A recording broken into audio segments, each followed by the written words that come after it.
so I failed in my quest to find a hooking, beautiful piece of poetry or verse. So, roll the intro. Hi guys, welcome to day 4 of Vlogoween, and I'm really sorry, but I just couldn't resist another trip back up to Scotland. I think it might be my spirit home.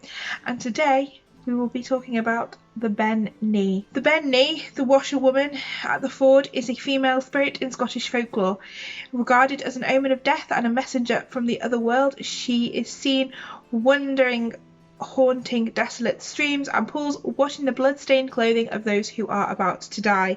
Related to the Ben Nighe or the Banshee of Irish legend, Banshee just means fairy woman. It is said that if you hear her singing while she is washing the clothes, then the person that is fated to die is fated to die a particularly violent and horrific death. So let's just hope we don't hear her singing anytime soon. Well, who is the Ben Nighe? It is said that she is the tormented spirits of women who died in childbirth, who had no clean clothes prepared for their demise. Back in the olden times, it was a bad move, and you didn't so much as have baby showers as let's prepare for your impending doom showers, because childbirth was very, very dangerous and a lot of women died in childbirth, so they were told to prepare for it. So instead of picking out a pram, they would often be picking out their burial clothes, because that was more important. Sad but true. Buried in their blood-stained clothes, they are cursed to roam the earth, washing the clothes of those who are about to die and carrying out that role until they would have naturally died themselves had it not been caused by childbirth. Therefore, the tradition of washing your clothes before you gave birth and making sure that all the washing was done became very prevalent in Scotland, because if you didn't, you would be fated to roam the earth washing the clothes of the soon-to-be deceased for a very long time. Which doesn't sound like fun, really. The Ben Nighe is described as a small and ugly woman. So not only are you going to be washing the clothes of those who are about to die for the rest of your life, but you're going to lose your good looks too. You're going to turn minging and old. Not great, not great. Back to the original point. The Ben Nighe is a small old woman and ugly with a hooked nose and only one extremely large nostril. Red webbed feet as well. Beautiful. Often clothed in green. Her breasts are said to be so long that she would toss them over her shoulder while she's working. And that just brings to mind one little ditty which we all sung in school. Please tell me you did. And that was, do your boobs hang low? Do they wobble to and fro? Can you tie them in a knot? Can you tie them in a bow? Can you toss them over your shoulder like a regimental soldier? Do your boobs hang low? Well, if you're the Ben Nighe, yes, they do. They really do.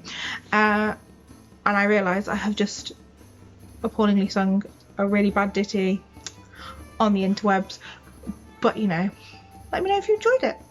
I might do more. I won't. I won't. So the reason for me telling you about her breasts is not just because I'm obsessed with breasts. It's not that reason. It will become clear. It will become clear why this is important. It's a very important factor. Although the level of trauma you may receive from finding out why we're talking about this is yet to be seen, and I apologise in advance. I might just insert a trigger warning. So, an omen of death to be avoided at all costs. Well, it is said that if she sees you first, you will lose the use of your limbs. You're going to be losing the use of your limbs in the middle of Scotland, in the countryside, in the middle of the night, where all those scary ghost monster things are, and quite a lot of freaky wildlife, and it's cold, so it's probably not a fate you want to suffer. But it's not all doom and gloom, people. It's not all doom and gloom. It never is it? Scotland and their mythology and their creatures are never all really straightforward, are they? It is said, trigger warning, it is said that if you approach quietly without her seeing you while she is busy washing, and grab her breast and suckle from it, yes, there's that trauma right there. Also handy that her boobs are behind her, aren't they, really? Let's be honest, because you're never going to do that from a front eye. You can then claim milk kinship and become her foster child. Beautiful, that, isn't it? She will then grant you one wish or whatever knowledge you desire, and I would imagine that that wish would be for copious amounts of brain bleach, or that the event was not witnessed by anyone else, because it would take some explaining, wouldn't it, why you just grossly assaulted an old ugly woman. Swiftly moving on. Another arguably less traumatizing strategy is to get between her and the water without her seeing you while she's washing, and then she will answer you 3 questions, and in return you have to answer her 3 questions, and you have to answer them truthfully. You can't lie. Or I don't really know what happens, but it's bad. Okay, I've got that far. I've gathered that much, that if you don't answer the questions truthfully, it's bad. Okay, let's do what we do best at this point and dive into some folklore. And I have a lovely little story here from Alexander Carmichael in the Carmina Gaedelica, volume number 2. And here is what it says. Also, warning, butchery of many a Scottish term about to occur. In the dead watch of night, Gilclas Fluic of Great Clanranald of the Isles was going home to Dunbude in the uplands of Benbecula. And when he was westering the loch, whom should he see before him in the vista on the clachan, but a washerwoman of the ford, washing, rinsing, moaning and lamenting. A linag biag basis na don, a maileran broin na bule. Gilclas Fluic went gently and quietly behind the Nihag and seized her in his hand. "Let me go," said the Nihag, "and give me the freedom of my feet, and that the breeze of reek coming from thy grizzled tawny beard is near putting a stop to the breath of my throat. Much more would my nose prefer the midst of the mountains."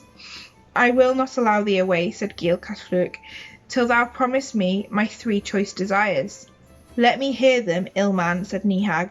"That thou wilt tell to me for whom thou art washing the shroud and crooning the dirge, that thou wilt give me my choice wife, and that thou wilt keep abundant seaweed in the creek of our townland as long as the Earl of Skeerlois shall continue his moaning."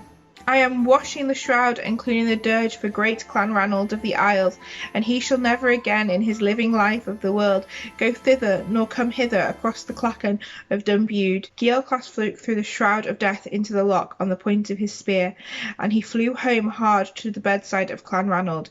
He told everything that he saw and heard and that befell him. Clanranald leaped his hard round leap onto his feet from the heathbed, and he ordered a cow to be felled and a little coracle to be made ready.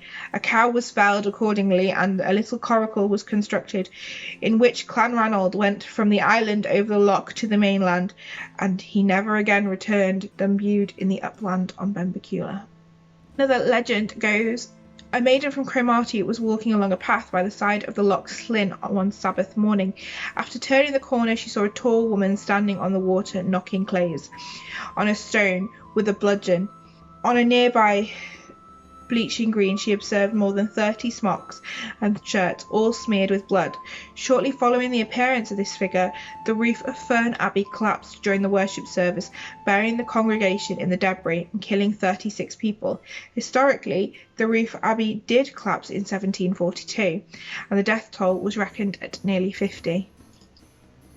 Well, on that cheery note, I am going to wrap up today's vlog.